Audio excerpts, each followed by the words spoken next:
My autistic son's school made him eat peanuts, even though he's allergic. When his teacher blamed everything on me, I got her fired from teaching forever. But now she's back, acting like my son's best friend. And something feels very wrong. My son has autism, but what's even scarier is his peanut allergy.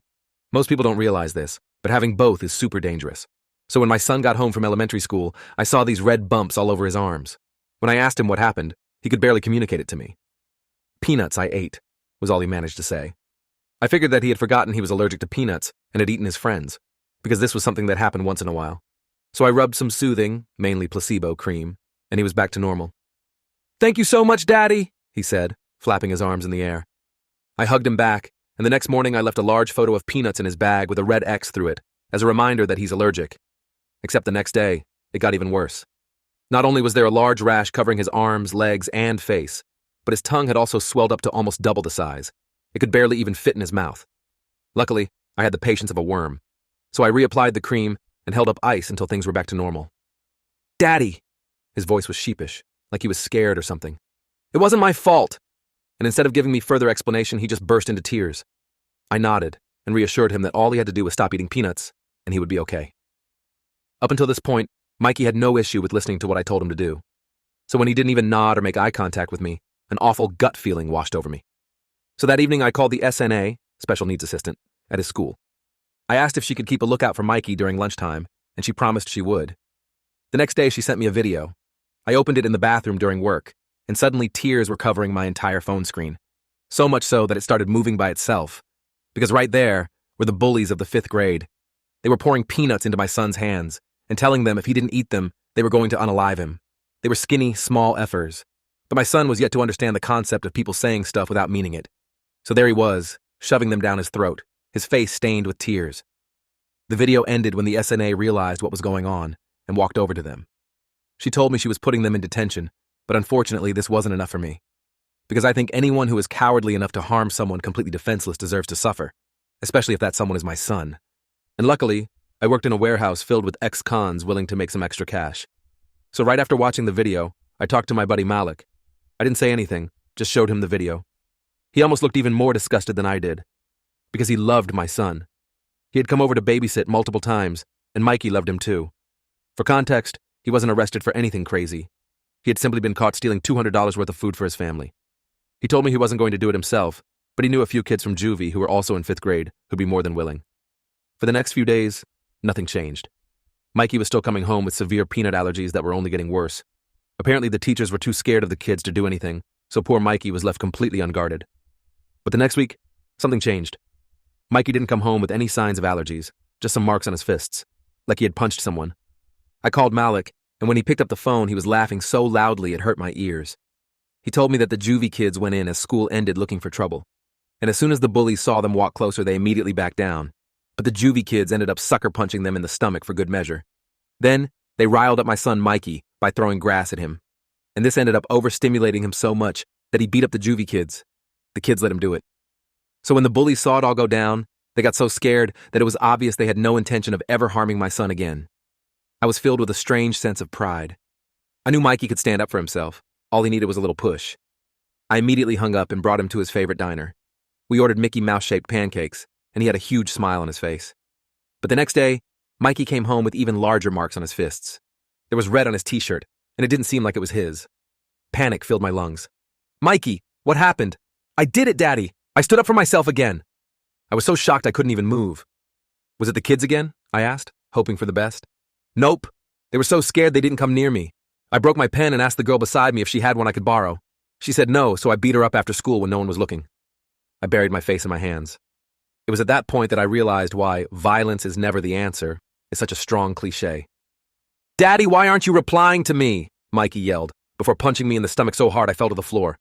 The impact sent me staggering backward until my shoulders hit the refrigerator, magnets and papers cascading to the floor around me. The cold linoleum pressed against my palms as I tried to catch my breath, each gasp painful and shallow. Mikey stood over me, his expression a mixture of confusion and lingering excitement, clearly not understanding the severity of what he'd just done. The kitchen clock ticked loudly in the sudden silence, marking the seconds as I struggled to regain my composure. My stomach dropped to my feet as I heard the knock at the door 3 days later. Child Protective Services? At my door? I glanced back at Mikey, who was watching cartoons in the living room, oblivious to the potential nightmare unfolding, his laughter at the TV a stark contrast to the dread filling my chest. The sound of knuckles against wood seemed unnaturally loud in our small apartment, cutting through the cheerful background noise of the cartoon characters singing about friendship. Through the peephole, I could see two people standing in the hallway, a woman in a navy blazer holding a clipboard and a man with glasses wearing a button-down shirt. The peephole distorted their faces slightly, making their expressions difficult to read, but their professional attire and serious postures told me everything I needed to know. "May I see some identification?" I asked, keeping my voice steady despite the panic rising in my chest, my heart hammering against my ribs. They both showed me their badges, the official emblems glinting in the afternoon light. Legitimate. This was really happening. The plastic ID cards they held up featured the state seal embossed in the corner, catching the light from our entryway fixture. The woman's photo showed her with shorter hair than she currently wore, while the man's looked recent. I studied the credentials carefully, noting the expiration dates and official signatures, my eyes scanning for any sign that this might be a mistake or, worse, some elaborate scam. "Of course, come in," I said, stepping aside, trying to appear calm and collected. "My son's in the living room. He has autism, so he might not understand what's happening." The woman, Tara, nodded, her expression professionally neutral, but her eyes sharp and assessing. Her partner, a thin man with glasses who introduced himself as Darren Coleman, scribbled something on his clipboard, the scratch of his pen against paper unnervingly loud in the quiet hallway. The sound of their dress shoes against our worn carpet seemed invasive somehow, each step bringing them further into our private space. Tara's perfume, something floral and subtle, mixed with the lingering smell of the mac and cheese I'd made for Mikey's lunch. Darren's clipboard had several forms attached to it, the top one partially filled with neat handwriting, though I couldn't make out the specific words from where I stood. Their faces were professionally neutral, but I caught the subtle way Darren's eyes scanned our home, looking for signs of neglect or abuse, cataloging every detail.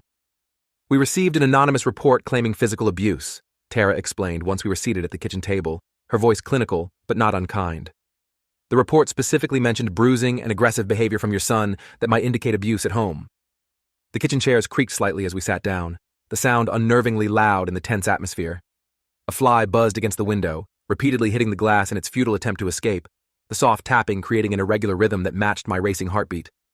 The folder Tara placed on the table had a series of colored tabs sticking out from the edges, organized in some system that probably made perfect sense to her, but looked ominous to me. The pieces clicked together instantly in my mind. Miss Jenkins, Mikey's SNA. This was her retaliation for me complaining about the bullying situation. "That's absolutely false," I said firmly, my hands clenched under the table to hide their trembling. "My son has autism and a severe peanut allergy. He was bullied at school, forced to eat peanuts by other students. The school's special needs assistant was recently removed for neglecting him and manipulating him. I believe she made this report as revenge." My voice sounded steadier than I felt, the words coming out clear despite the dryness in my mouth. The afternoon sun streaming through the kitchen window cast long shadows across the table, highlighting the coffee stain on the wood that I'd never been able to completely remove.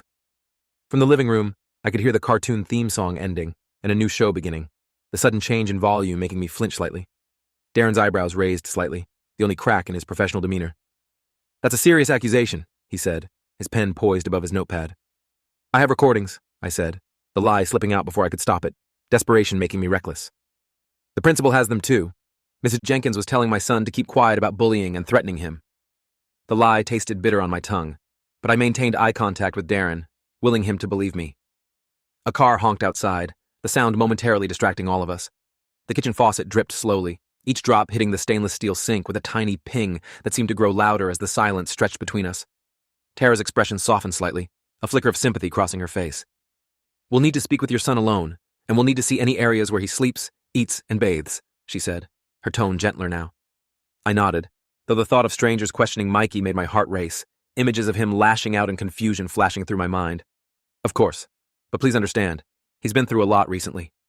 The thought of them questioning Mikey alone made my palms sweat, leaving damp prints on my jeans as I wiped them nervously. The refrigerator kicked on with a low hum, the sudden noise making Darren glance toward it briefly before returning his attention to his notes. Through the kitchen doorway, I could see Mikey's profile illuminated by the television's changing colors, his expression rapt as he focused on the cartoon characters. I called Mikey over and introduced him to the visitors, explaining they wanted to ask him some questions. His eyes darted between them suspiciously, his body tense.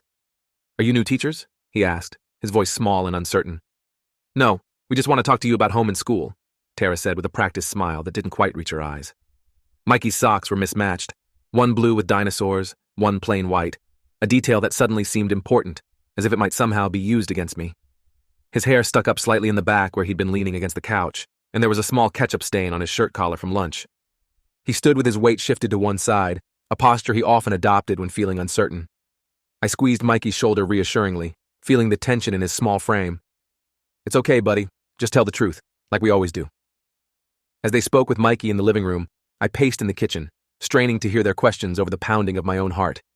They asked about his daily routine, if he ever got hurt at home, if he was ever scared of me. My heart pounded with each question, but I forced myself to stay calm.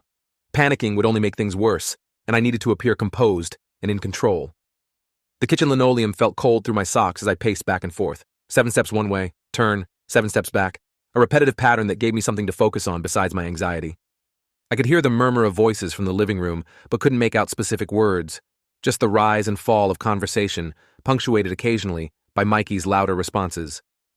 The dishwasher we'd run at breakfast finished its cycle with a beep that made me jump, the sudden noise shattering my concentration. After interviewing Mikey, they inspected his bedroom, the bathroom, our kitchen. They opened the refrigerator, checked the medicine cabinet, looked at his clothes. I followed silently, answering their questions about his medication, his therapy, his school situation, providing documentation where I could. They noted the organized way Mikey's clothes were arranged by color in his dresser, the neat row of sensory toys on his shelf, the visual schedule posted on his wall. In the bathroom, Darren examined the prescription labels on Mikey's medications, writing down names and dosages in his notepad. Tara opened the refrigerator, noting the fresh fruits and vegetables, the prepared meals in stackable containers, the carton of Mikey's favorite chocolate milk, positioned where he could reach it easily. "Mr. Anderson, do you have any support system?" Tara asked, as they prepared to leave, her expression thoughtful. "Raising a child with special needs alone can be overwhelming." "I have friends who help," I said, thinking of Malik and his genuine love for my son. "And we're seeing a therapist now." The late afternoon sun cast long shadows across our living room as they gathered their things, the golden light softening the clinical nature of their visit. Outside, a neighbor's dog barked, the sound muffled through our apartment walls but still recognizable. A normal, everyday sound that seemed to emphasize how abnormal this situation was. Mikey had returned to watching TV, though I noticed he kept glancing over at us, monitoring the situation while pretending not to. Darren handed me a card, his expression unreadable. "We'll be following up. In the meantime, here are some resources for parents of children with special needs." After they left, I collapsed onto the couch, exhaustion washing over me like a wave. Mikey climbed into my lap, something he rarely did anymore, his weight comforting despite everything. "Are they going to take me away?" he whispered, his voice small and frightened. The business card Darren had given me was still clutched in my hand, the edges slightly bent from my tight grip. Mikey's body was warm against mine, his weight solid and reassuring. I could smell the apple shampoo in his hair and the faint scent of the laundry detergent on his clothes. The television continued playing in the background, the colorful characters now seeming surreal and out of place against the gravity of our situation. I hugged him tight, breathing in the scent of his hair. No one is taking you away from me." But I wasn't entirely sure that was true, the uncertainty gnawing at me like a physical pain. The setting sun cast our living room in a warm orange glow that belied the coldness of fear spreading through my chest. Outside our window, I could see neighbors returning from work, car doors slamming and voices calling greetings, normal end-of-day sounds that highlighted how precarious our own situation had become. Mikey's fingers clutched at my shirt, creating small wrinkles in the fabric as he held on tightly, as if he too feared being separated. The next morning, I woke up feeling like I'd been hit by a truck. My stomach still ached where Mikey had punched me, a purple bruise blooming across my abdomen, but the emotional pain cut deeper, leaving me hollow and drained. I lay in bed staring at the ceiling, replaying yesterday's CPS visit in my head. The caseworker's cold eyes, the way she'd looked at Mikey's room, the questions that implied I was somehow hurting my own son. Sunlight filtered through the blinds, creating striped patterns across my bedroom wall that shifted slightly with the gentle morning breeze. The house was quiet, except for the distant hum of the refrigerator and the occasional car passing on the street outside. My alarm clock showed 6:17 a.m., earlier than I needed to be up, but sleep had been elusive, coming in short, restless bursts throughout the night. My phone buzzed with a text from Malik. "How's little man today? You guys okay?" I texted back, "Managing. We'll call later." When I went to check on Mikey, I found him already awake, sitting cross-legged on his bed, staring at his hands as if they belonged to someone else. He looked up when I entered, his eyes red-rimmed and puffy. The blue dinosaur sheets on his bed were rumpled and twisted, evidence of a restless night. His favorite stuffed triceratops lay forgotten on the floor, instead of in its usual place of honor beside his pillow. The morning light coming through his window illuminated dust particles floating in the air between us, creating a strange, dreamlike quality to the scene. "I'm sorry I hit you, Daddy," he whispered, his voice barely audible. I sat beside him, careful to leave some space between us, mindful of his need for personal space when he was upset. I know you are, buddy, but we need to talk about why that can't happen again. The mattress dipped slightly under my weight, the springs creaking softly. Outside his window, a bird chirped insistently, the cheerful sound at odds with the somber mood in the room. On Mikey's desk, his homework lay neatly stacked, pencils arranged by size beside it, his usual orderly system still in place despite the chaos of his emotions. He nodded, looking down at his hands again, his fingers twisting together anxiously. Am I in trouble? No, I said softly, resisting the urge to pull him into a hug. But we need to figure some things out. How about pancakes for breakfast? His pajama top had a small hole near the collar, a detail I hadn't noticed before. His hair stuck up in the back, uncombed and wild from sleep. On his bookshelf, the row of model dinosaurs stood in their usual formation, meticulously arranged from smallest to largest, a small island of order in our increasingly chaotic life. While making breakfast, the familiar routine of measuring and mixing soothing my frayed nerves, I called Dr. Lee's office and managed to get an emergency appointment for that afternoon. I also called work and explained I needed a few personal days. My boss wasn't thrilled, but he agreed when I mentioned it involved my son, his gruff voice softening slightly. The pancake batter spattered slightly as I whisked it, tiny droplets landing on the counter in my hand. The butter sizzled when it hit the hot pan, filling the kitchen with its rich, comforting smell. Through the kitchen window, I could see our neighbor Mrs. Patel watering her plants on the balcony across the way, the normality of her morning routine somehow reassuring in its mundanity. Over Mickey Mouse pancakes, Mikey's favorite, the chocolate chip eyes and whipped cream smile bringing a small smile to his face, I tried to gauge where his head was at. Buddy, can you tell me why you hit me yesterday? I asked gently.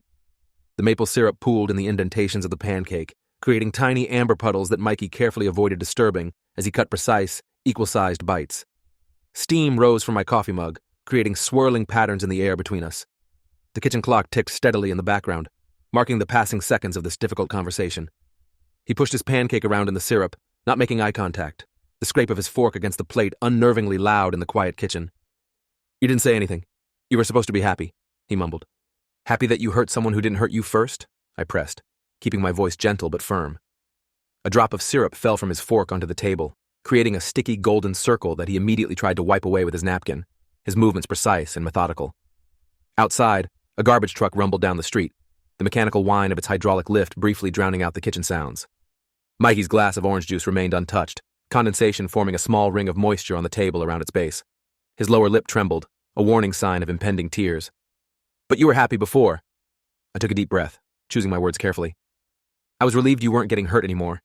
But hurting others when they haven't hurt you is never okay, even if they don't give you what you want.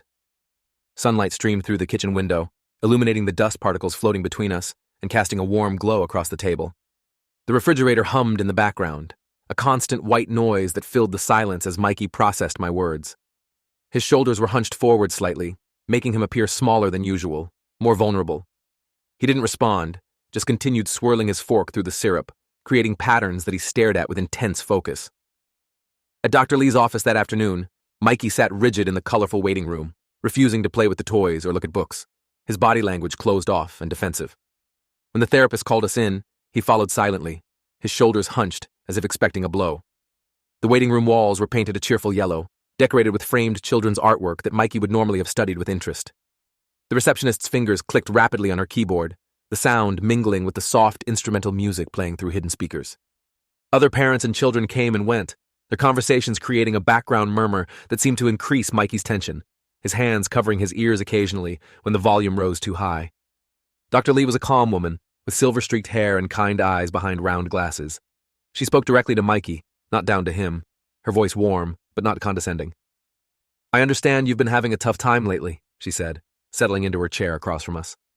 Her office smelled faintly of lavender, probably from the small diffuser humming quietly on a shelf behind her desk. Soft, natural light filtered through sheer curtains, creating a calm atmosphere that contrasted sharply with the tension radiating from Mikey. A bookshelf lined one wall, filled with both professional texts and children's books, all neatly arranged by height. On her desk sat a small Zen garden, the sand raked into perfect parallel lines. Mikey stared at the floor, his sneakers scuffing against the carpet. Your dad tells me some kids at school were very mean to you. That must have been scary, she continued, her voice gentle but matter-of-fact. A tiny nod, almost imperceptible. And then you learned that hitting those kids made them stop. Another nod, slightly more definite. But now you're hitting other people too, even when they haven't been mean to you. The carpet beneath Mikey's feet had a subtle geometric pattern that he traced with the toe of his sneaker, creating invisible lines as Dr. Lee spoke. A clock on the wall ticked softly, marking the passing seconds. Outside the window, tree branches swayed gently in the breeze, their shadows dancing across the floor in constantly changing patterns. Mikey's hands curled into fists on his lap, his knuckles white with tension. I tensed, ready to intervene, but Dr. Lee remained perfectly calm, her posture relaxed and open. "It feels powerful, doesn't it? Making people do what you want," she said. Not a question, but a statement of fact. The leather of the couch creaked slightly as I shifted my weight, prepared to move quickly if needed. Dr. Lee's desk lamp cast a warm glow that softened the clinical nature of the office, creating pools of light that contrasted with the darker corners of the room. A distant siren wailed somewhere in the city outside, the sound fading in and out as it moved farther away.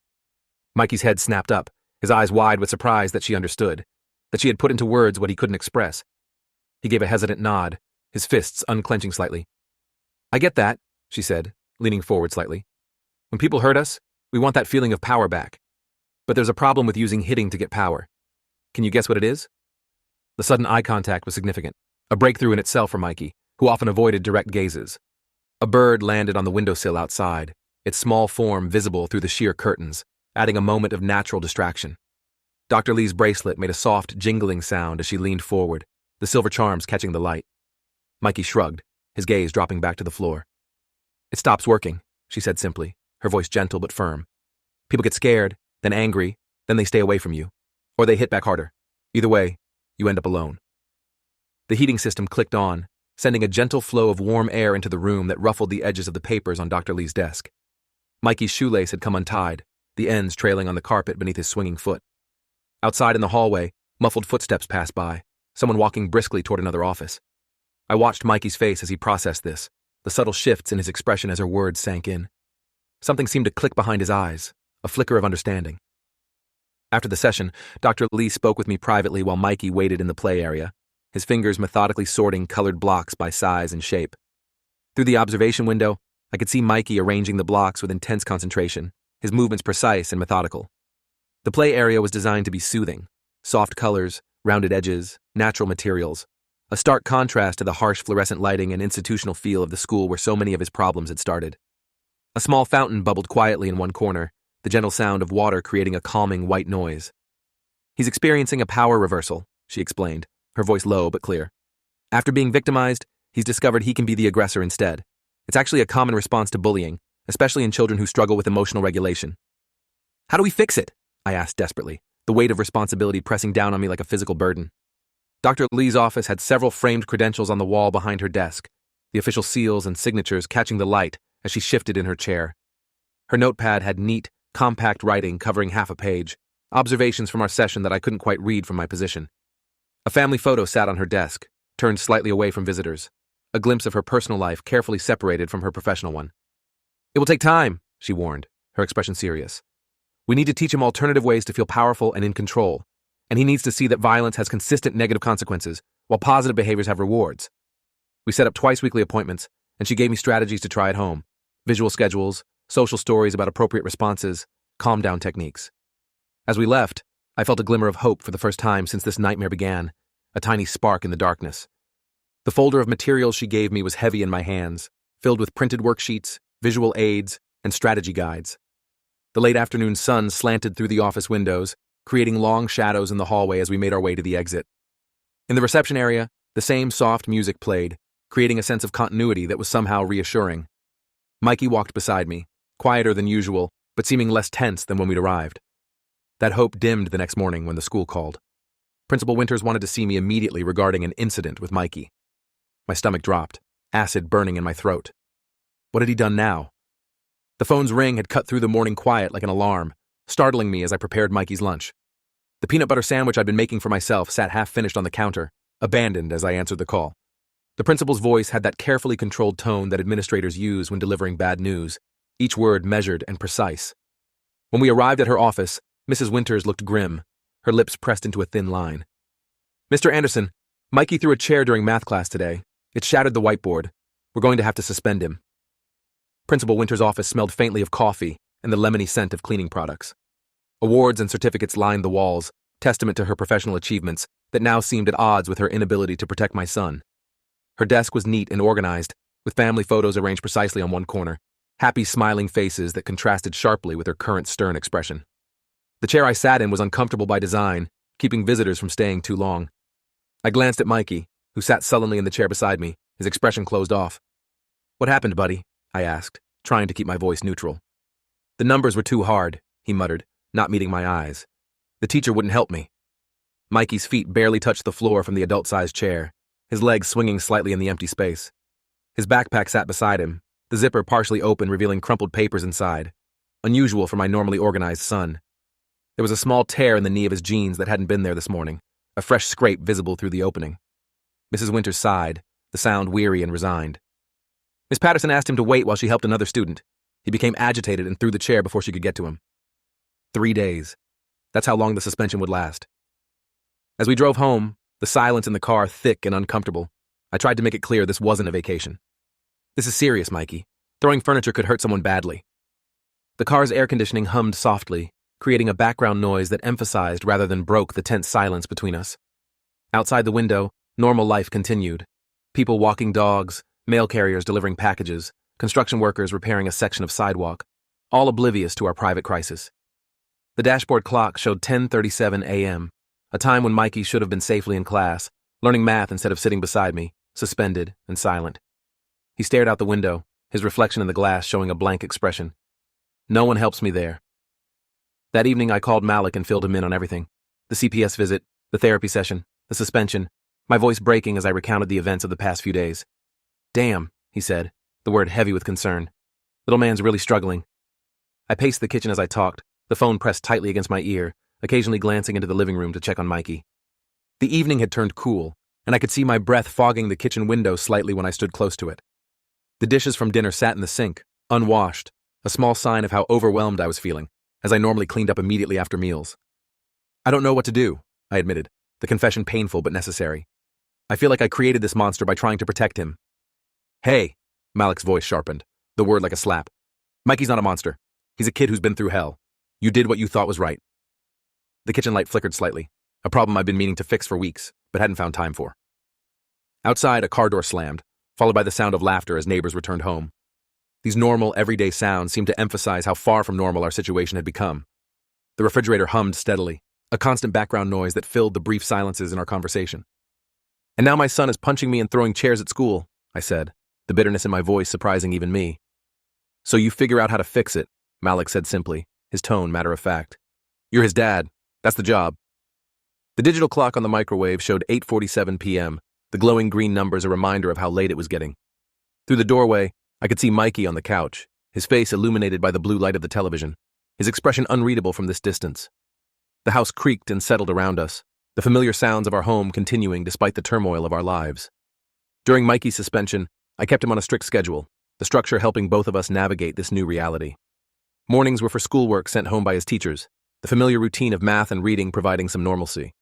Afternoons included therapy with Dr. Lee and activities to help with emotional regulation, deep breathing exercises, sensory activities with rice or water, and physical exercise to burn off energy, the backyard becoming an obstacle course of sorts. I created a visual schedule with colorful cards showing each activity of the day, posting it on the refrigerator where Mikey could easily see and reference it. The kitchen table became our classroom, scattered with worksheets, pencils, and textbooks during the morning hours. The living room floor was transformed into a sensory space, with bins of rice, containers of water beads, and kinetic sand that Mikey could manipulate when feeling overwhelmed. In the backyard, I set up stations for jumping, running, and throwing softballs at targets, safe ways to channel his physical energy. On the second day, Mikey had a meltdown when I asked him to practice writing, the simple request triggering an explosion of frustration. He threw his pencil at me, narrowly missing my eye, then knocked over a lamp, the crash as it hit the floor making both of us jump. "Mikey!" I grabbed his arms gently but firmly, careful not to hurt him, but needing to stop the destruction. "Stop this right now!" The pencil made a soft thudding sound against the wall before falling to the carpet. The lamp lay broken on the floor, ceramic base shattered into jagged pieces, the light bulb miraculously intact, but the shade dented on one side. Mikey's face was flushed red with anger, his breathing rapid and shallow, tears streaming down his cheeks, leaving wet tracks that glistened in the afternoon light from the window. His worksheet lay crumpled on the table, the paper torn slightly where he had pressed too hard with his pencil. He struggled against me, his face red with anger, tears streaming down his cheeks. "I don't want to! You can't make me!" he screamed, his voice raw with emotion. "This isn't how we behave," I said, keeping my voice steady despite my racing heart, forcing calm into my tone. "We don't throw things when we're upset." His small body trembled with emotion, muscles tense under my gentle restraint. I could feel his rapid heartbeat, his chest rising and falling with each angry breath. The clock on the wall ticked steadily, marking the seconds of this crisis. Outside, a lawnmower droned in the distance, the mundane sound a stark contrast to the emotional storm happening in our living room. He stopped struggling and looked at me with an expression I'd never seen before, calculating, almost cold, so at odds with his usual demeanor that it sent a chill down my spine. "The kids at school are scared of me now. Nobody bothers me," he said, his voice suddenly calm and flat. The abrupt shift from emotional outburst to this eerie calmness was jarring. His eyes, usually expressive and bright, had taken on a flat, evaluating quality that seemed alien in his young face. The tears on his cheeks were still wet, creating an unsettling contrast with his now composed expression. A car honked outside, the sound barely registering as I tried to process this new, disturbing development. A chill ran down my spine, ice spreading through my veins. I realized then that Mikey had learned something dangerous, that fear gave him power, that intimidation worked, that violence got him what he wanted. That night, after Mikey went to bed, the house quiet except for the hum of the refrigerator and the distant sound of traffic, I searched online for therapists who specialized in autism and behavioral issues. I found several options and made a list, determined to get Mikey the help he needed, to undo the damage I had inadvertently caused. The blue light from my laptop screen illuminated the kitchen table where I sat, casting strange shadows on the walls. Outside, rain had started to fall, droplets tapping gently against the windows and creating rivulets that distorted the view of the streetlights. My coffee had gone cold, forgotten as I immersed myself in research, the mug leaving a ring on the table that I absently wiped away with my sleeve. The clock showed 1:17 a.m., but sleep felt impossible with so much at stake. When Mikey returned to school after his suspension, things seemed better at first. No calls from the principal, no new injuries on his hands, no incidents reported by his teachers. But then, a week later, I got another call, the principal's number flashing on my screen, making my heart sink. This time, Mikey had kicked a boy named Thomas during lunch because Thomas had sat in his spot, the territorial aggression, a new and troubling development. I was at work when the call came, standing in the warehouse surrounded by towering shelves of inventory. The fluorescent lights overhead buzzed faintly, creating a background hum that made it difficult to hear the principal's carefully measured words. My coworkers moved around me, forklifts beeping as they backed up, boxes being stacked and sorted, all oblivious to the crisis unfolding in my personal life as I stood frozen, phone pressed to my ear. The principal's tone was much less sympathetic this time, her patience clearly wearing thin. "Mr. Anderson, we're running out of options here. If Mikey can't control his aggressive behavior, we may need to discuss alternative placement." Alternative placement was code for removing him from mainstream classes entirely, segregating him from his peers, labeling him as too difficult, too dangerous. I felt sick, bile rising in my throat. Her words echoed in my head, the clinical terminology failing to disguise the harsh reality of what she was suggesting. The break room where I'd retreated for privacy smelled of microwave popcorn and coffee, ordinary scents that seemed surreal against the gravity of our conversation. Through the small window, I could see the parking lot, cars neatly lined up under the bright midday sun, the normality of the scene a stark contrast to the turmoil I felt inside. "Please, he has an appointment with a behavioral therapist next week. Can you give us a little more time?" I pleaded, desperation making my voice crack.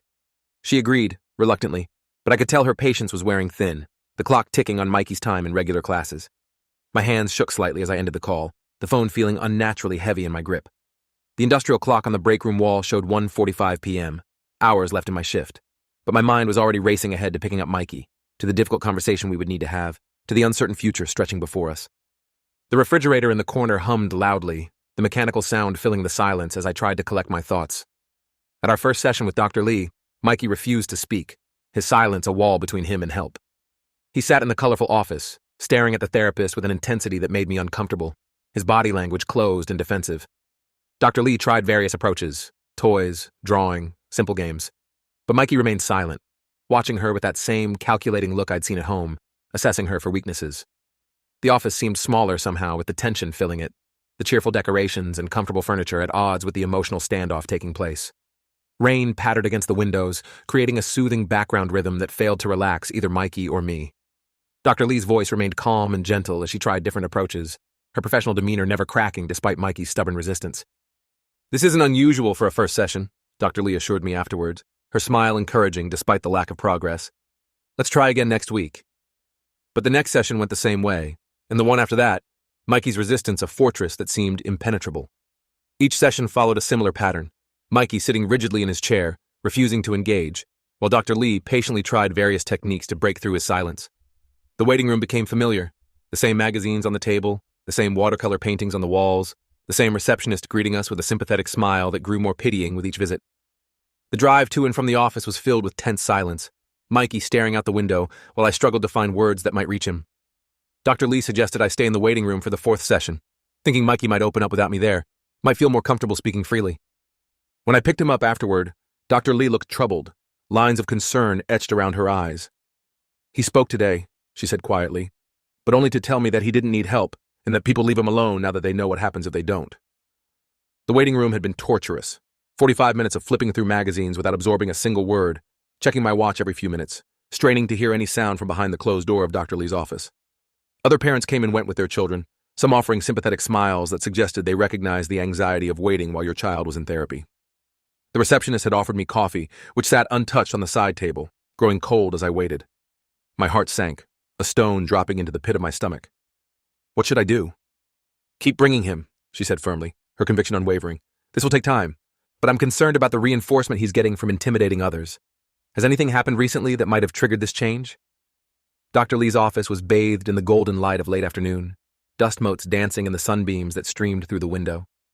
Her desk was organized but lived in, with stacks of files neatly arranged and a half-empty water glass leaving a ring on a coaster.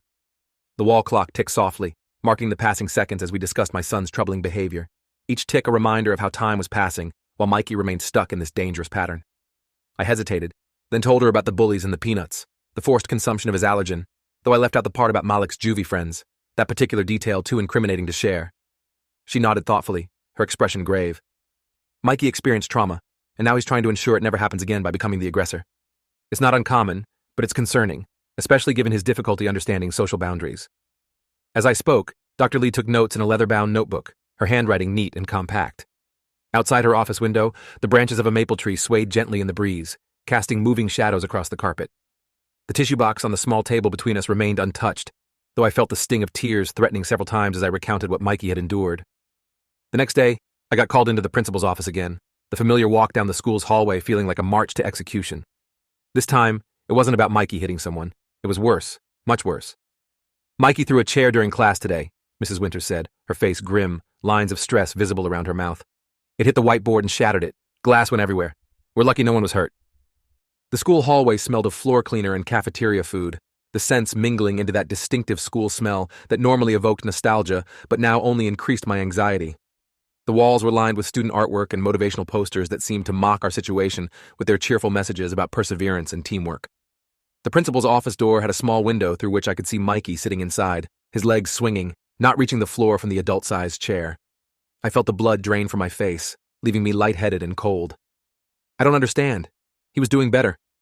Miss Jenkins, the SNA, sat across from me, her expression cold and unsympathetic, arms crossed defensively over her chest. "With all due respect, Mr. Anderson, Mikey is becoming a danger to other students and staff. We've tried working with him, but his behavior is escalating." Principal Winter's office was uncomfortably warm, the heating system clearly set too high for the mild spring day outside. A potted plant in the corner looked slightly wilted, its leaves drooping in the artificial heat.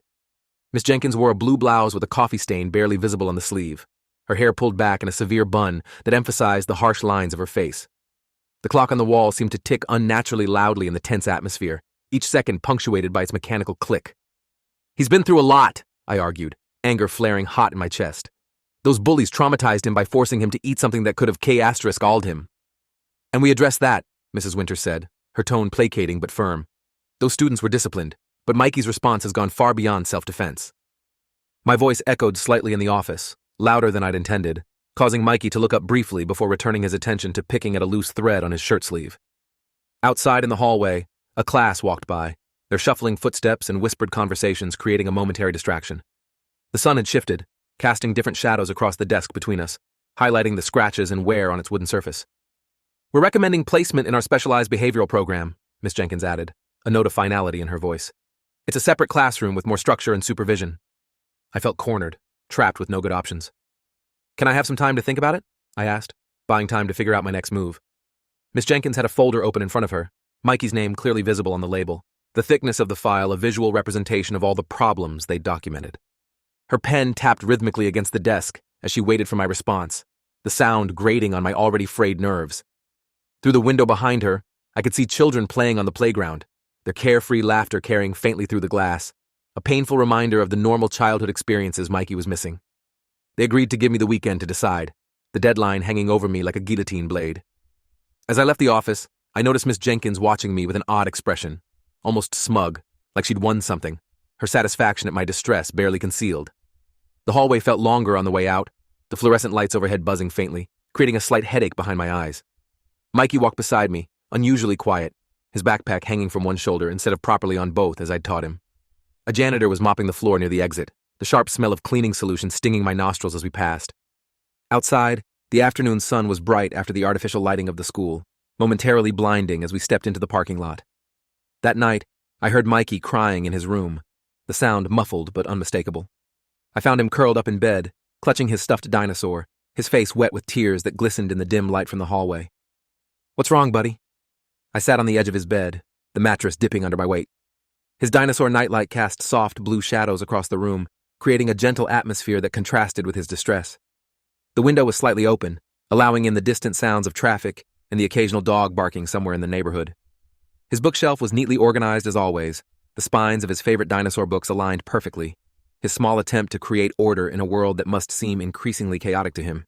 Between sobs, he managed to say, "I don't want to go to the special room," his voice small and frightened. I frowned, confusion mixing with concern. "How do you know about that? Did someone tell you?" He nodded, wiping his nose on his sleeve, leaving a damp streak across the fabric. "Miss Jenkins said I'm going to the bad kid room because I'm too much trouble." His pajamas were slightly too small, the sleeves riding up to expose his wrists, a reminder that he was growing despite all our troubles. The stuffed dinosaur he clutched was worn from years of love, its fabric thin in spots, one eye slightly loose, a constant companion through good times and bad. Outside, a car drove by, its headlights briefly illuminating the room through the thin curtains, creating moving shadows that danced across the ceiling. Anger flared in my chest, hot and fierce. The school hadn't even finalized this decision, and Mrs. Jenkins was already telling Mikey, using it to frighten him? "She said if I tell you about the new kids, she'll tell everyone I made it up," he continued, his voice small and trembling. "She gives me candy to not tell." The revelation hit me like a physical blow, making my stomach clench with a mixture of rage and concern. Mikey's room was warm despite the open window, the heating vent near his bed pumping out hot air that made the atmosphere feel stifling. His alarm clock glowed 9:47 p.m. in red digital numbers, well past his usual bedtime, explaining the extra emotional vulnerability. "What new kids, Mikey?" I asked, my heart pounding against my ribs like a trapped bird. "The big kids who take my lunch. They push me in the bathroom. Miss Jenkins sees but doesn't stop them." He looked up at me, his eyes red from crying, vulnerable and afraid. "She says no one believes someone like me." His words hung in the air between us, devastating in their simplicity. A car alarm went off somewhere in the distance, its rhythmic wailing creating an appropriate soundtrack to the moment of revelation. Mikey's breathing was still uneven from crying, little hiccuping breaths that made his whole body shudder. The stuffed dinosaur was clutched so tightly in his hands that its fabric was stretched and distorted, showing the strain of his grip. I felt like the floor had dropped out from under me, leaving me falling through empty space. All this time, I thought Mikey's aggression was coming from nowhere, was an overreaction to past trauma, but he was still being bullied, and the person who was supposed to protect him was part of the problem, was actively enabling his tormentors. The realization made me dizzy, the room seeming to tilt slightly as I processed this new information. The night sounds from outside, distant traffic, the neighbor's television, the rustle of leaves in the breeze, all seemed suddenly muffled, as if I was hearing them through water. Mikey's bookshelf, with its perfectly arranged dinosaur figures and books, stood as a testament to his desire for order in a world that had become increasingly chaotic and threatening. "Why didn't you tell me sooner, buddy?" I asked, struggling to keep my voice gentle despite the rage building inside me. "She said you'd get mad at me again, and they'd take me away from you," he whispered, the fear in his voice breaking my heart. The shadows in the room seemed to deepen as he spoke, the corners growing darker as if reflecting the gravity of his words. His small hands twisted in the fabric of his dinosaur pajamas, creating wrinkles that matched the worry lines on his young face. The heating system clicked off suddenly, leaving a silence that emphasized each of Mikey's shaky breaths. I hugged him tight, fury and heartbreak mixing in my chest like a volatile chemical reaction. "No one is taking you away from me, Mikey. I promise." His body felt small and fragile in my arms, his bones seemingly delicate beneath my protective embrace. His hair smelled of the apple shampoo he insisted on using, the familiar scent now a poignant reminder of his childhood innocence. Outside, the wind had picked up, rustling the leaves of the tree near his window, creating moving shadows across his bedroom wall that seemed to dance in rhythm with my racing thoughts. The next day was Saturday, the weekend stretching before us with the decision about Mikey's schooling looming over everything. While Mikey watched cartoons, the colorful characters on screen a temporary distraction from his troubles, I called Malik and explained what was happening, the words tumbling out in a rush of anger and fear. Morning sunlight streamed through the living room windows, creating bright patches on the carpet where dust motes danced in the air. The sound of the cartoon's cheerful theme song created a bizarre soundtrack to my serious phone conversation, the contrast between the show's happy world and our reality jarring. Mikey sat cross-legged on the floor, closer to the TV than I usually allowed, his focus complete, temporarily transported away from his troubles. "That's messed up," he said, his voice hard with anger. "What are you going to do?" "I need evidence. No one's going to believe Mikey over this SNA without proof," I said, pacing the kitchen as I spoke, unable to stay still with the energy of my rage. The linoleum floor was cool beneath my bare feet as I paced back and forth. 7 steps one way, turn, 7 steps back, a repetitive pattern that helped me think. Through the doorway, I could keep an eye on Mikey, making sure he was still absorbed in his cartoon and not listening to my conversation. The coffee in my mug had gone cold, forgotten during my angry explanation to Malik, a thin film forming on its surface. "You could record her," Malik suggested, the solution so simple I wondered why I hadn't thought of it. "Get her to admit what she's doing." It wasn't a bad idea, risky, but potentially effective. I spent the weekend researching recording laws in our state and planning what to say to Miss Jenkins, how to approach her without raising suspicion. The laptop screen glowed in the dimness of the kitchen as night fell, illuminating my face as I scrolled through legal websites and forums. The house was quiet except for the occasional creak of settling wood and the hum of the refrigerator, Mikey having gone to bed hours earlier. My notes filled several pages of a yellow legal pad, the paper covered with my increasingly messy handwriting as fatigue set in, but determination kept me working. On Monday morning, I sent Mikey to school with a small voice recorder hidden in his backpack, with instructions to keep it near him when Miss Jenkins was around, the device small enough to go unnoticed, but powerful enough to pick up conversations. The recorder was barely larger than a USB drive, its black plastic case disappearing easily into the front pocket of Mikey's backpack. I showed him where it was, but instructed him not to touch it or mention it to anyone, a secret mission that he seemed to understand the importance of despite his age. The morning was crisp and clear, sunlight glinting off car windows in the school parking lot as I dropped him off, watching his small figure walk through the double doors with more courage than many adults would have shown. When I picked him up that afternoon, my hands shook as I retrieved the recorder, anticipation and dread making my movements clumsy. After Mikey went to bed, I listened to it, the earbuds delivering the sounds of his day directly to my ears. The kitchen was silent except for the occasional hum of the refrigerator as I sat at the table, earbuds in, listening intently. The digital display of the microwave showed 10:37 p.m., the green numbers the only illumination besides my laptop screen. A cup of tea sat cooling beside me, forgotten in my concentration, a thin skin forming on its surface as the minutes ticked by. Most of it was just classroom noise, the ambient sounds of learning. But then I heard it. Ms. Jenkins speaking to Mikey during a quiet moment, her voice distinct among the background noise. "Remember our deal," her voice said, low but clear, the threat unmistakable. "If you tell anyone about our special arrangement, I'll make sure they know how difficult you really are. No one wants a troublemaker like you in their class." The recording quality was surprisingly good, capturing not just her words, but the menacing tone behind them. In the background, I could hear the muffled sounds of children in the hallway, the closing of a distant door, the squeak of a chair being moved, ordinary school sounds that created a surreal backdrop to the manipulation being captured. Mikey's small voice replied, plaintive and scared.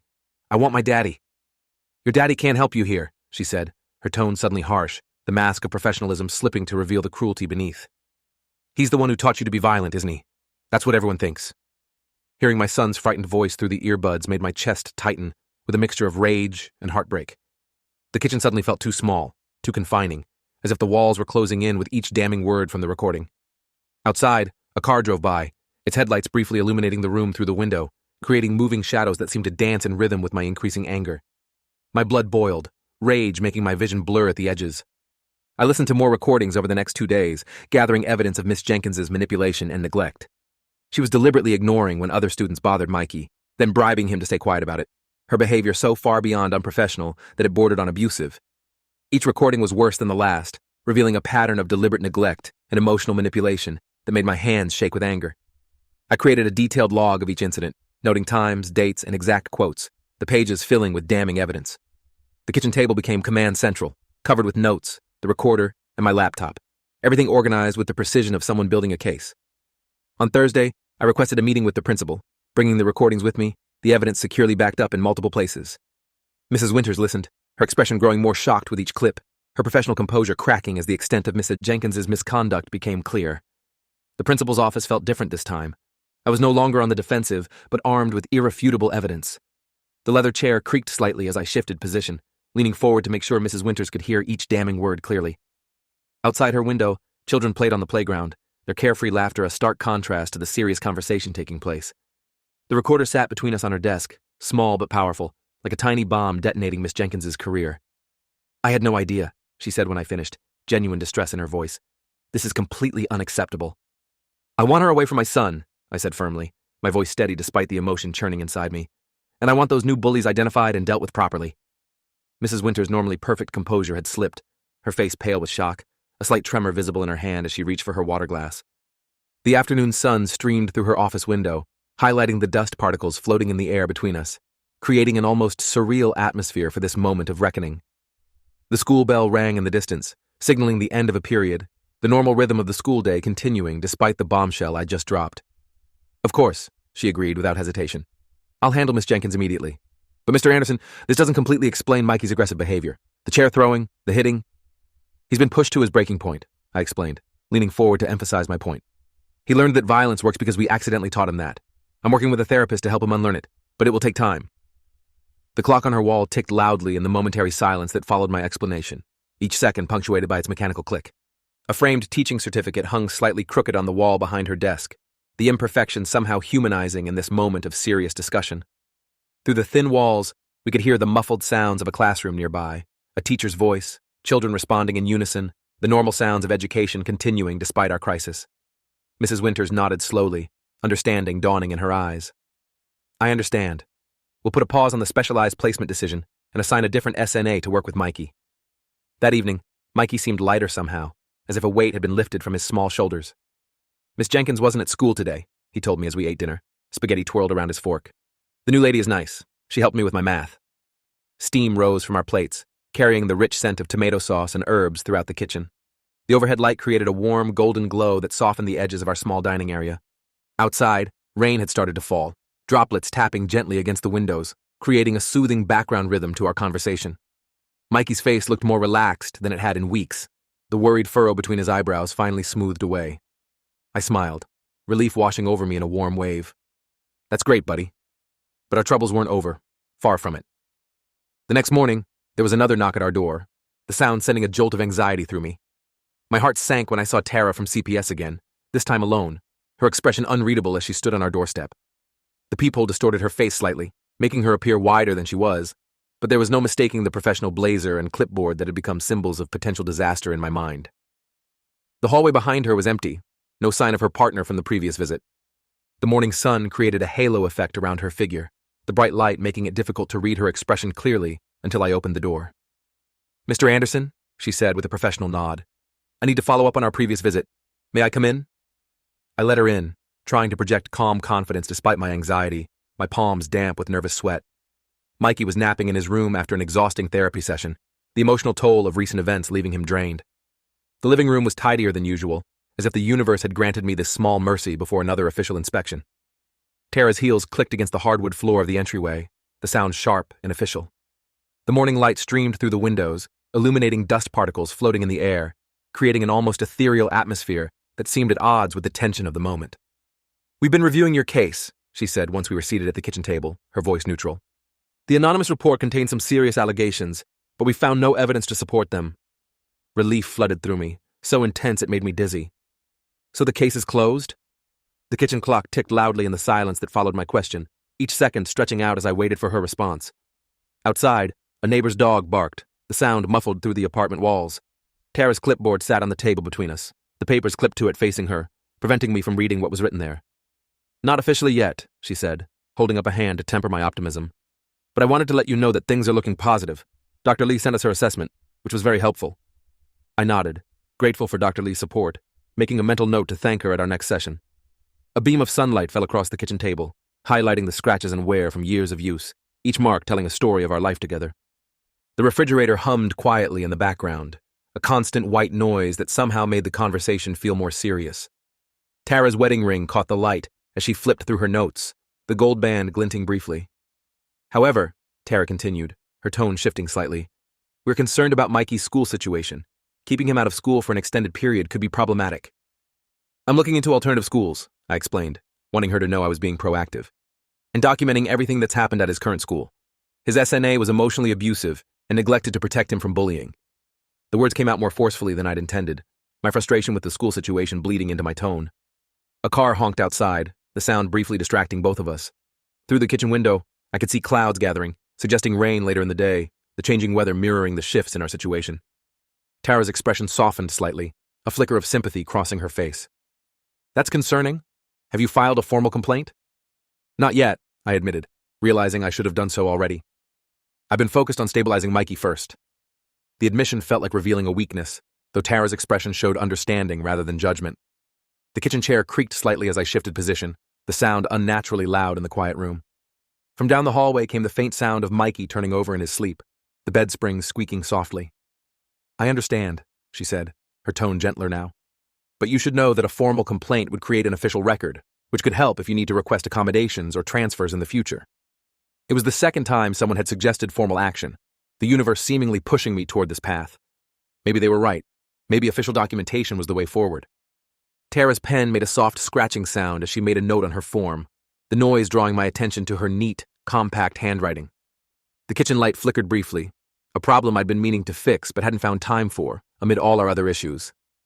Outside, the wind had picked up, rustling the leaves of the tree near our window, creating moving shadows across the table between us. After Tara left, I started drafting a complaint letter to the school board and superintendent, the words flowing easily now that I had concrete evidence. I included every detail: the initial bullying with the peanuts, the video evidence, Miss Jenkins' neglect and manipulation, the recordings, the CPS report I believed she filed in retaliation, and the information from Barbara about ongoing targeting of Mikey, leaving nothing out.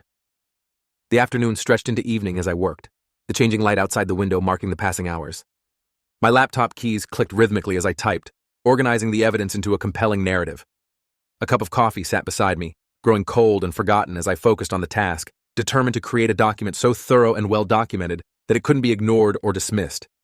It took me 3 days to get it right, compiling all the evidence, dates, and details, making sure it was comprehensive and professional. When it was finished, I sent copies to the superintendent, every school board member, the district's legal department, and the State Department of Education. I also sent a copy to Barbara, a kindergarten teacher who had always been kind to Mikey, hoping she might share it with sympathetic staff members. Then I waited, the ball now in their court. The printer hummed as it produced multiple copies of the lengthy document, the stack of papers growing beside me.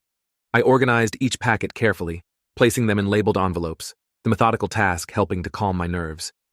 The kitchen table was covered with papers, envelopes, and my notes, the physical manifestation of our struggle for justice. Outside, children played in the afternoon sunshine, their carefree laughter drifting through the open window, a reminder of what was at stake. A week passed with no response from the school district, the silence both frustrating and concerning. Mikey continued to improve at home, his aggressive outbursts decreasing with consistent therapy and clear boundaries, but I knew we couldn't continue like this indefinitely. I needed to work, and Mikey needed education and socialization beyond what I could provide.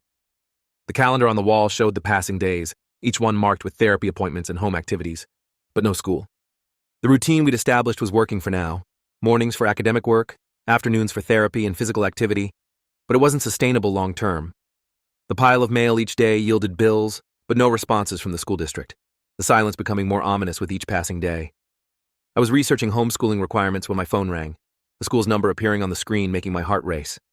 It was Principal Winters, her voice tight and formal.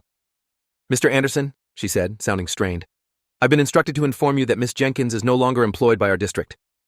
The homeschooling website remained open on my laptop, the screen glowing in the dim afternoon light as clouds gathered outside. My coffee mug was half empty, the liquid long since gone cold. The sudden call had startled me, causing me to knock over a stack of research papers that now lay scattered across the floor, their organization lost. I sat up straighter, a small victory, but significant nonetheless. "I see. The district has reviewed your complaint and taken appropriate action," she continued, sounding like she was reading from a script prepared by the district's lawyers. "We would like to discuss Mikey's return to school and the accommodations we can provide to ensure his safety and success." Her voice had that careful, measured quality that suggested she was choosing each word with precision, probably with legal counsel present, or having reviewed her statement with them beforehand. The kitchen clock showed 3:47 p.m., close to when school would be letting out for the day. Through the window, I could see dark clouds gathering, promising rain later.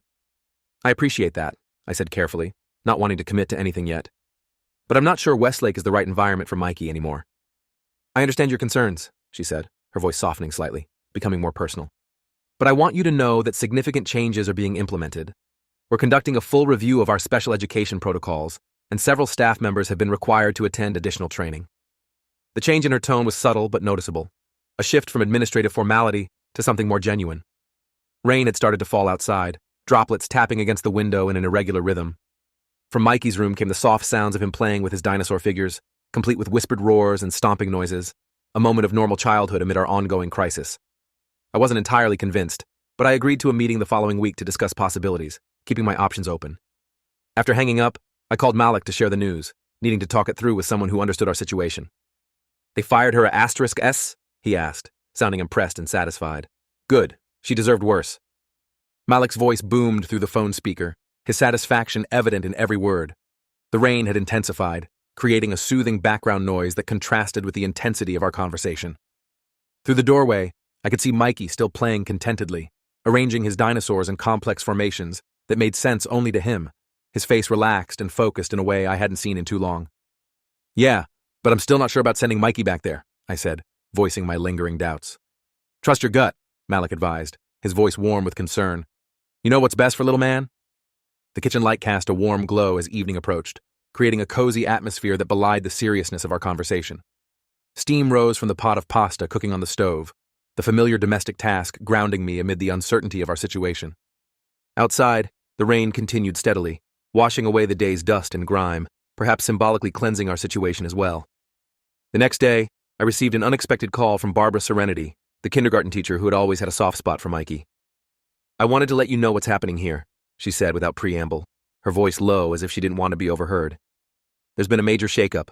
Miss Jenkins is gone, and the principal called an emergency staff meeting about proper handling of bullying and special needs students.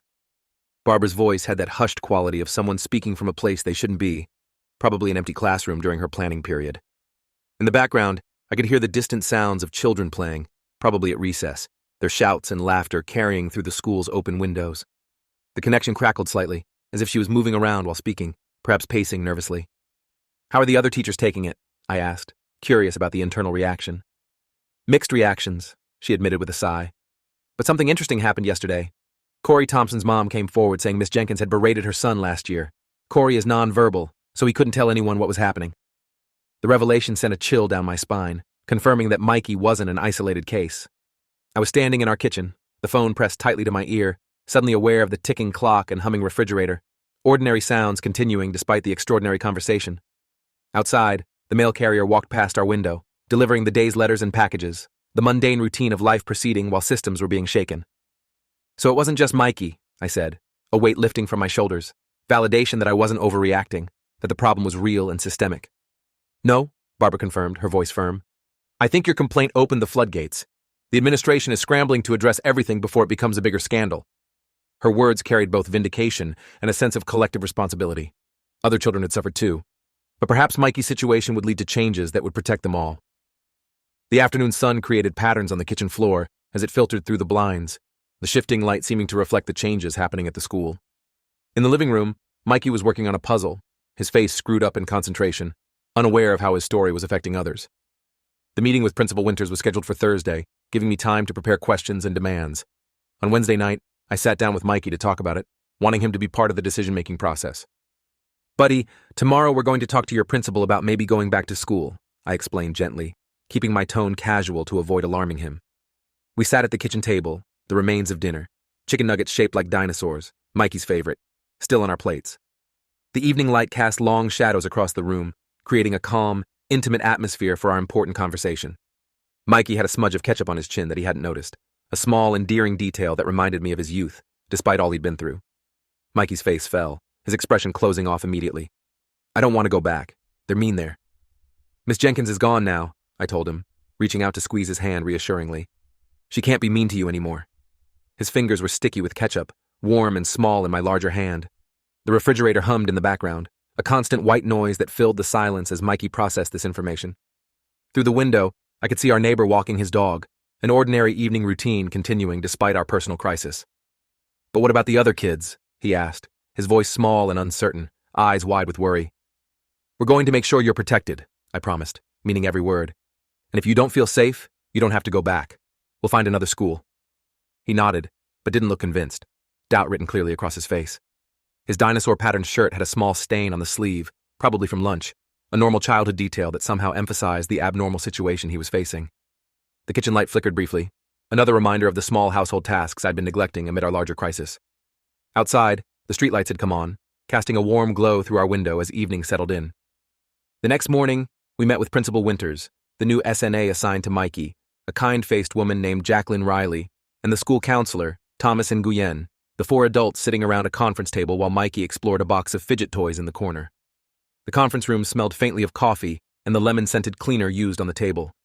Morning sunlight streamed through the blinds, creating striped patterns across the polished wood surface. A water pitcher sat in the center of the table, condensation forming on its plastic surface, glasses arranged neatly beside it. The walls were decorated with student artwork and motivational posters, creating a more welcoming atmosphere than the principal's office. Principal Winters started with an apology, her tone sincere. "Mr. Anderson, Mikey, I want to sincerely apologize for what happened. We failed to provide the safe learning environment that every student deserves." Mikey sat beside me, fidgeting with a small stress ball I'd brought for him, his eyes fixed on its squishing form rather than on the adults discussing his future. Principal Winters looked different somehow, less formal, more human, with a genuine regret visible in her expression. Her usual perfectly pressed blazer was replaced by a more casual cardigan, perhaps a deliberate choice to create a less intimidating atmosphere. Mikey's legs swung beneath his chair, not quite reaching the floor, his sneakers occasionally bumping against the chair legs with a soft thud. "We've made several changes," she continued, outlining their new approach. "Miss Riley will be Mikey's dedicated SNA, and she'll be with him throughout the day. We've also implemented new anti-bullying protocols and additional training for all staff." Miss Riley smiled warmly at Mikey, her expression genuine and kind. "I'm looking forward to working with you, Mikey.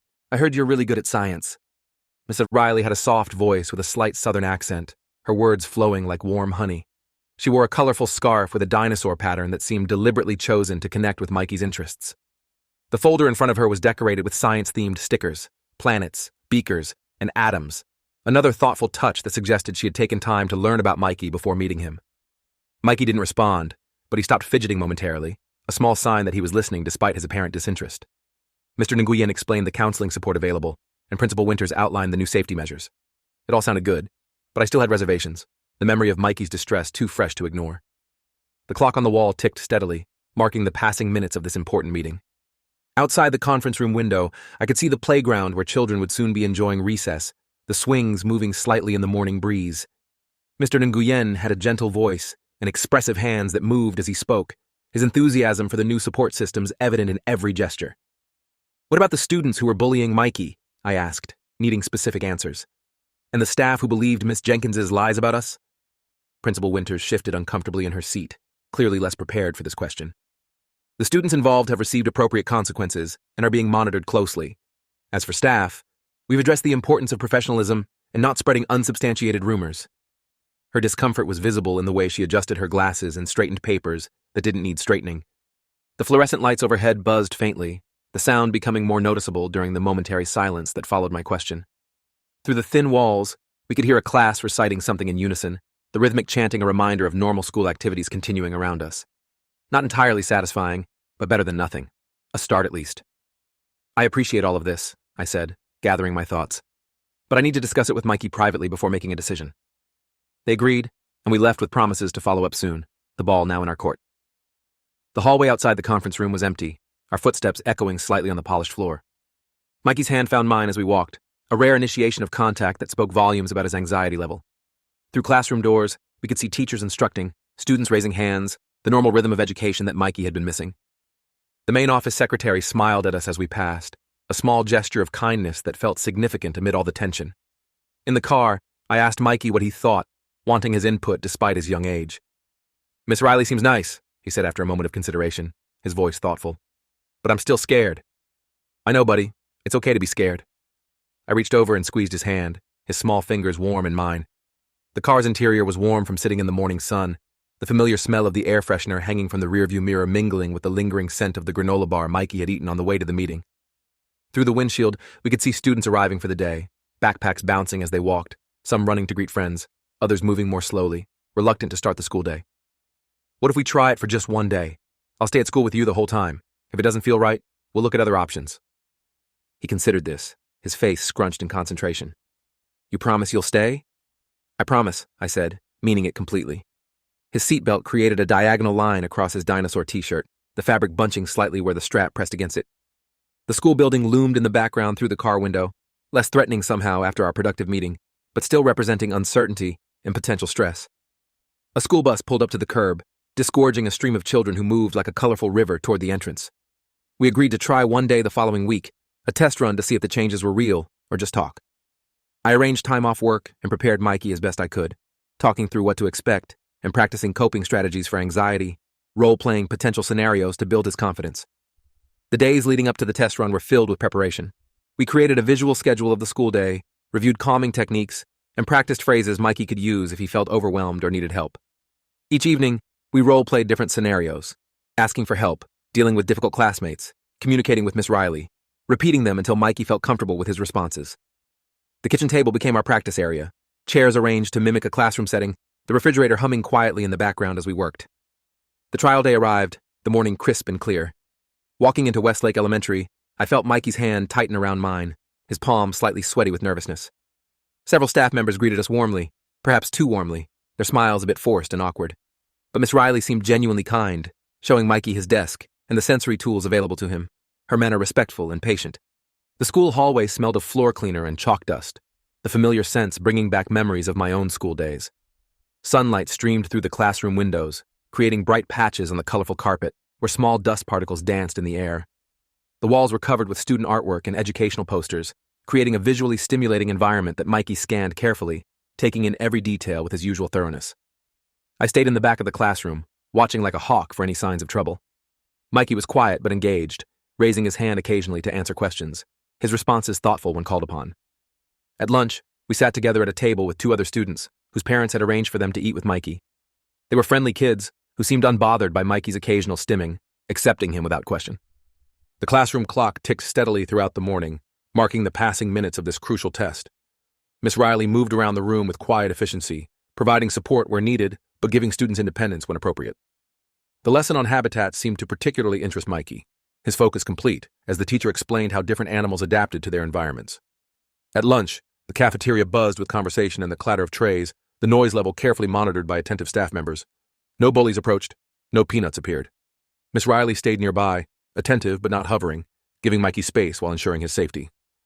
By the end of the day, Mikey seemed tired, but not distressed, the day having gone better than either of us expected.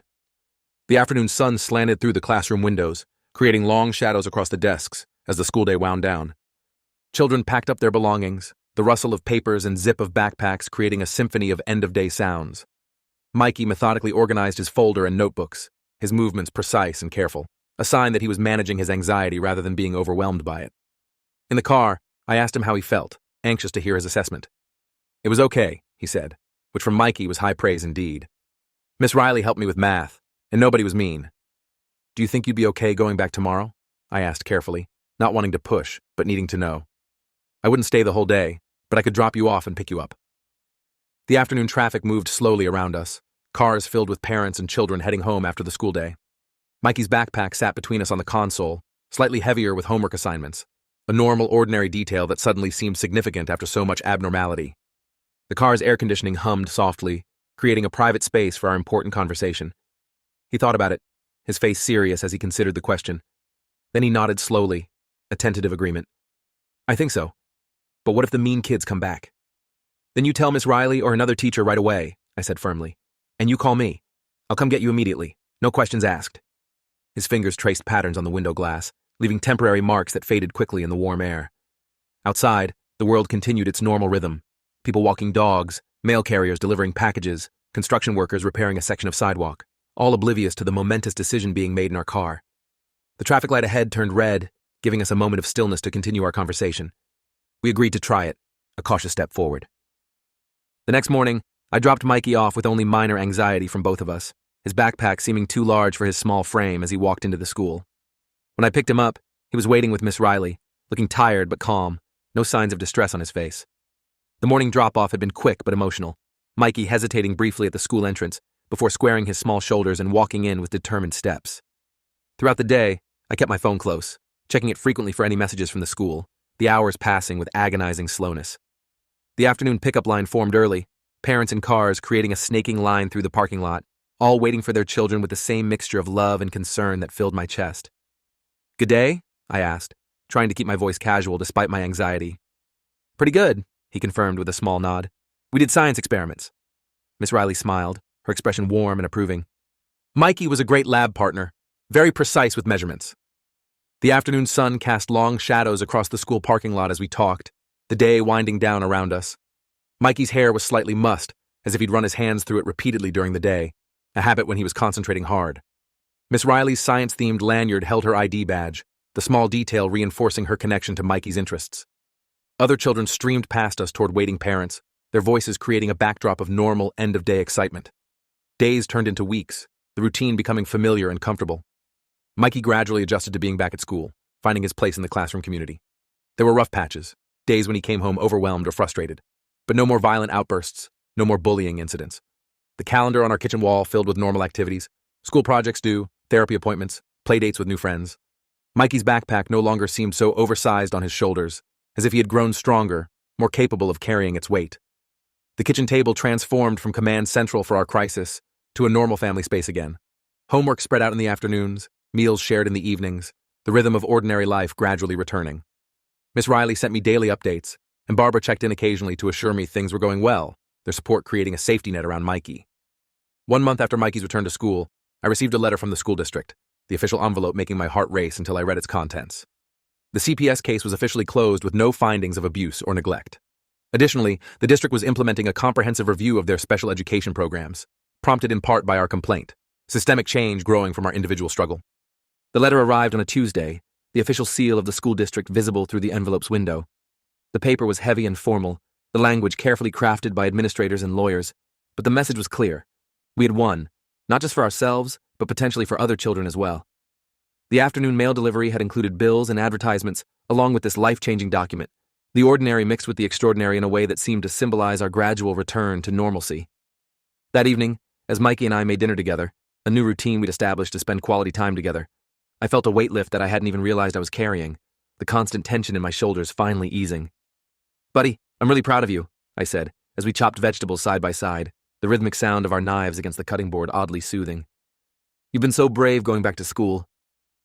The kitchen was warm and fragrant with the smell of cooking, steam rising from pots on the stove, creating a cozy atmosphere as twilight gathered outside our windows. Mikey stood on a step stool to reach the counter comfortably, his movements careful and precise as he cut carrots into perfectly even pieces.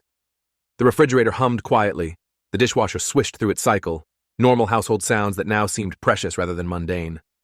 Mikey concentrated on carefully cutting a carrot into even pieces, his focus intense. "I'm not scared anymore," he said simply, the words of victory in themselves. "And I don't need to hit people. Dr. Lee says using my words is better." "She's right," I agreed, watching him work with careful precision. "How do you feel about school now?" The knife in his small hands moved steadily, creating neat, even slices that fell into perfect formation on the cutting board. Outside, rain had started to fall, droplets tapping against the kitchen window in a soothing rhythm. The overhead light cast a warm glow over our workspace, creating a bubble of comfort against the gathering darkness outside. He considered the question seriously, as he did with most things, his brow furrowed in thought. "It's better. Miss Riley helps me, and I have 2 friends now." My heart swelled with joy and relief. Friends. That was new, a development I hadn't dared hope for. "That's awesome, Mikey." His expression remained serious, but I could see the quiet satisfaction in his eyes, the small upturn at the corner of his mouth that signaled happiness. The vegetables we chopped created a colorful array on the cutting board: orange carrots, green peppers, purple onions, a visual representation of how our life was becoming more vibrant again after the monochrome period of crisis. He nodded, then added casually, "I saw Mrs. Jenkins yesterday." The statement so unexpected it took me a moment to process. I nearly dropped the knife I was holding, shock jolting through me. "What? Where?" "At the gas station. She was working there." He continued chopping calmly, unbothered by the encounter. "She saw me but didn't say hi." The knife in my hand suddenly felt heavier, my grip tightening reflexively at the mention of her name. Outside, a car splashed through a puddle, the sound momentarily drowning out the steady patter of rain. The kitchen light flickered briefly, that persistent electrical issue I still hadn't fixed, creating a momentary shadow across Mikey's concentrated face. I processed this information, the image of the former SNA who had caused so much trouble now working at a gas station. I felt no satisfaction, just relief that justice had worked out in its own quiet way, that she was no longer in a position to harm vulnerable children. Miss Barbara is going to help at my new school next year, Mikey added, another unexpected piece of information. New school? I asked, confused by this revelation. The vegetables sizzled as I added them to the hot pan, steam rising in fragrant clouds that momentarily fogged the kitchen window. Mikey watched the cooking process with fascination, his eyes tracking the transformation of raw ingredients into dinner. The wooden spoon made a satisfying sound as it moved through the mixture, a rhythmic scraping that punctuated our conversation. Miss Riley said I can go to the special science school if I keep doing good in math, he explained matter-of-factly. Miss Barbara is going to teach there too. I made a mental note to ask Miss Riley about this science school at our next meeting, intrigued by the possibility. If Mikey was excited about it, I wanted to learn more, wanted to nurture this newfound academic interest. The possibility of a specialized science program seemed to energize Mikey, his movements becoming more animated as he described what little he knew about it. The kitchen window had fogged completely from the cooking steam, creating a cozy barrier between our warm home and the rainy evening outside. The timer on the stove beeped, signaling the next step in our recipe, the sound bringing us back to the immediate task of dinner preparation. That night, after Mikey went to bed, I sat on the couch reflecting on how much had changed in just a few months. From the horror of watching my son suffer allergic reactions from forced peanut consumption, to the misguided attempt at justice that taught him violence was acceptable, to the betrayal by someone who should have protected him, we had weathered it all, emerging stronger on the other side. The house was quiet except for the gentle patter of rain against the windows and the occasional creak of settling wood. The living room was illuminated only by a single lamp, creating pools of warm light surrounded by comfortable shadows. Through Mikey's partially open bedroom door, I could hear his soft, even breathing, the sound of peaceful sleep that had once seemed an impossible luxury during our darkest days. And somehow, we'd come out stronger, more resilient. Mikey was learning healthier ways to express himself, was making friends, was showing interest in his education.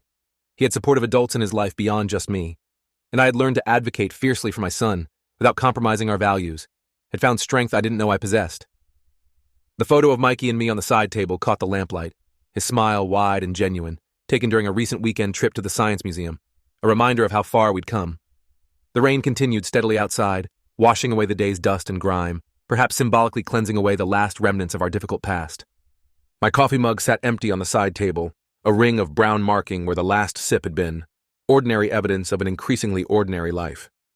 The next morning, I received an unexpected call from my boss at the warehouse, his gruff voice unusually warm. "Thomas, how would you feel about a promotion?" he asked without preamble, getting straight to the point as was his way. "Assistant manager position just opened up. Better pay, more regular hours. You've earned it." Morning sunlight streamed through the kitchen windows as I took the call, creating bright patterns on the tile floor. The coffee maker gurgled in the background, filling the room with its rich aroma.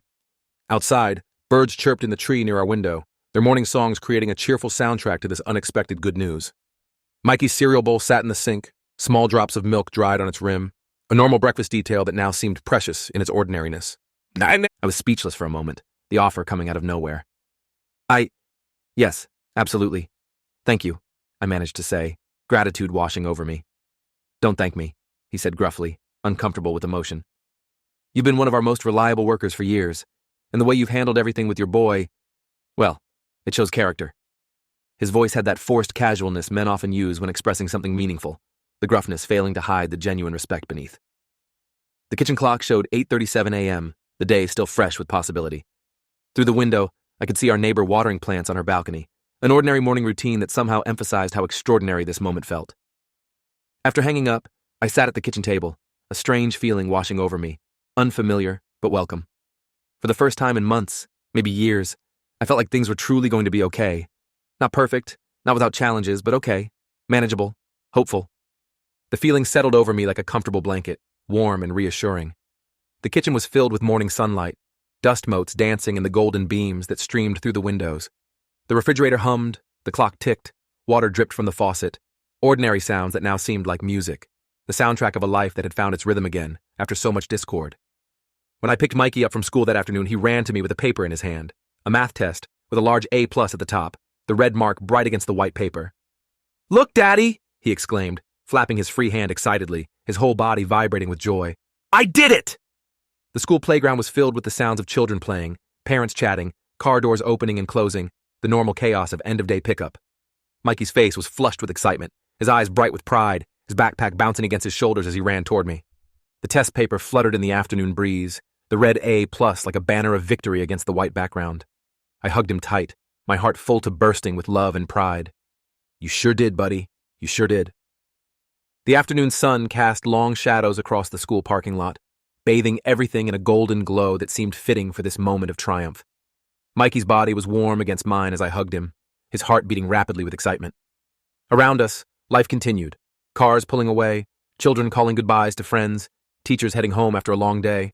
But for that moment, our world consisted only of this victory, this connection, this hard-won peace we had fought so desperately to achieve.